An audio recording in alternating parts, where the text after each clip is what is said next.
हळूहळू गाव बदलत चाललंय आणि या साध्या सुंदर गोष्टी कुठेतरी हरवत चाललेल्या आहेत. चुलीवर ठेवलेलं पाणी आणि समोर दिसतोय लालबुंद सूर्य. असं वाटतं वेळ इथेच थांबून जावा. ना शहराचा घोंगाट, ना धावपळ, फक्त निसर्ग आणि मनाला शांत करणारी सकाळ. म्हणूनच तर कोकणाची ओढ सगळ्यांना लागते. नमस्कार मित्रांनो, माझ्या नवीन व्हिडिओमध्ये तुमचं सगळ्यांचं मनापासून खूप खूप स्वागत. आज मी निघालोय घरापासून 10-12 किलोमीटर दूर एका शेताकडे. सकाळची वेळ, हवेतला गारवा आणि गावातून जाणारा तो शांत रस्ता. आज काहीतरी वेगळं बघायला मिळणार. आणि शेवटी मी त्या जागेवर पोहोचलो. लाल मातीचा रस्ता, दोन्ही बाजूला उंच उंच झाडं, पक्ष्यांचा किलबिलाट आणि त्या झाडांवर फुललेली पिवळी धम्मक फुलं. जमिनीवर पडलेला फुलांचा सडा, जणू निसर्गाने स्वतःचं स्वागत केलं होतं. मी पोहोचलो एका पाण्याच्या हौदाजवळ. शांत वातावरण, पाण्याचा तो हलका आवाज कानात घुमत होता. आणि अचानक लक्ष गेलं, पक्षी पाण्यात एरझरा घालत होते. कधी उडत होते तर कधी पाण्यात अलगद उतरून डुबकी मारत होते. क्षणभर वाटलं ते फक्त खेळतायत, पण नंतर जाणवलं त्या उन्हाच्या तीव्रतेने स्वतःला थंडावा देण्यासाठी ते पाण्यात डुबकी मारत होते. निसर्गाची ही छोटी छोटी रूपं किती काही शिकवून जातात. आजूबाजूला उडणारी रंगबिरंगी फुलपाखरं जणू त्या क्षणाला अजूनच सुंदर बनवत होती. मी आज आलेलो आहे एका शेततळ्यामध्ये. खरं तर इथलं वातावरण खूप सुंदर आहे. आता सकाळचे 9 वाजलेत आणि मी ज्या ठिकाणी उभा आहे त्या माझ्या दोन्ही साईडला रस्त्याच्या आजूबाजूला पिवळ्या कलरची पूर्ण ती झाडं बहरलेली आहेत आणि वातावरण खूप सुंदर आहेत. वेगवेगळ्या पक्ष्यांचे आवाज ऐकायला मिळत आहेत, पक्षी पाहायला मिळत आहेत आणि बरेचशी ते शेततळ्यामध्ये मका असेल, कलिंगड असेल, हे तुम्हाला मी आज दाखवणार आहे. त्यामुळे हा व्हिडिओ तुम्ही शेवटपर्यंत बघा, कुठेच स्किप करू नका. आणि माझ्या चॅनलला जर तुम्ही नवीन असाल तर आधी सबस्क्राईब करा.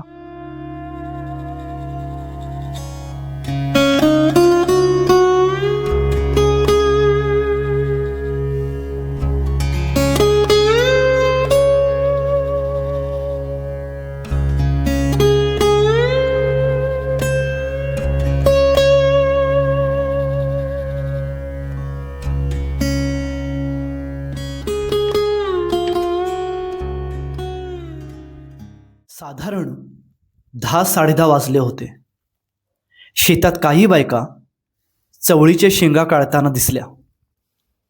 ऊन आता जाणवायला लागलं होतं, तरीही त्या आपल्या कामात इतक्या मग्न होत्या. शेंगा काढणं, त्यांना वाळत घालणं, ओल्या आणि सुक्या शेंगा वेगवेगळ्या करणं, प्रत्येक कामात एक लय होती, एक शांतपणा होता. ना घाई, ना तक्रार, फक्त मन लावून चाललेलं काम. कदाचित शेतात इतक्या मनापासून काम करणारी ही शेवटची पिढी असावी.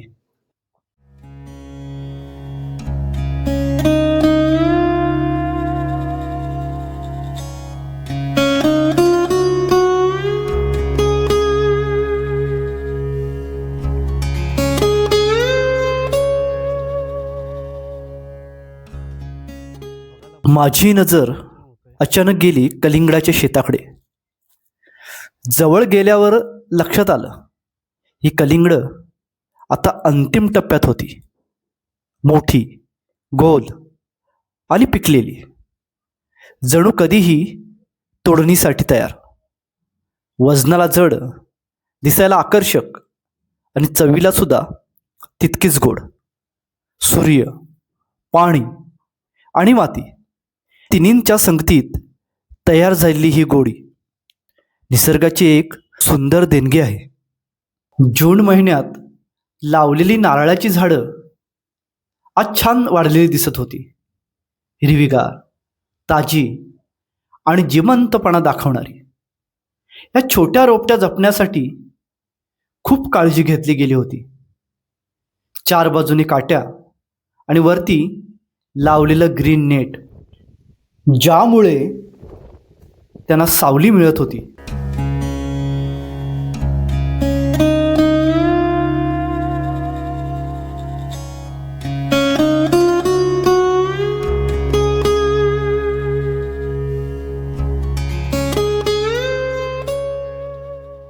हिरवीगार कणस आणि त्यावर पडणारे पाण्याचे तुषार, त्यामुळे शेतात वेगळा गारवा निर्माण झाला होता.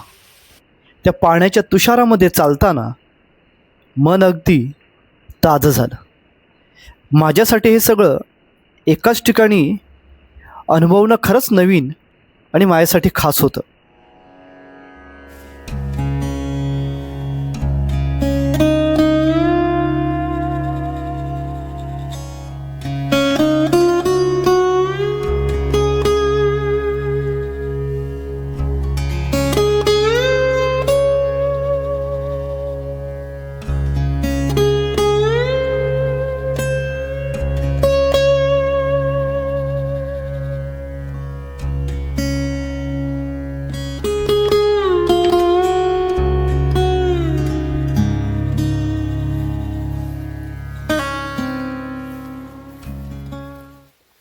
मित्रांनो, असेच नवीन नवीन व्हिडिओ बघण्यासाठी माझ्या चॅनलला तुम्ही जर सबस्क्राईब केलं नसेल तर सबस्क्राईब करा, शेअर करा, कमेंट करा आणि बेल बटन मात्र नक्की दाबा.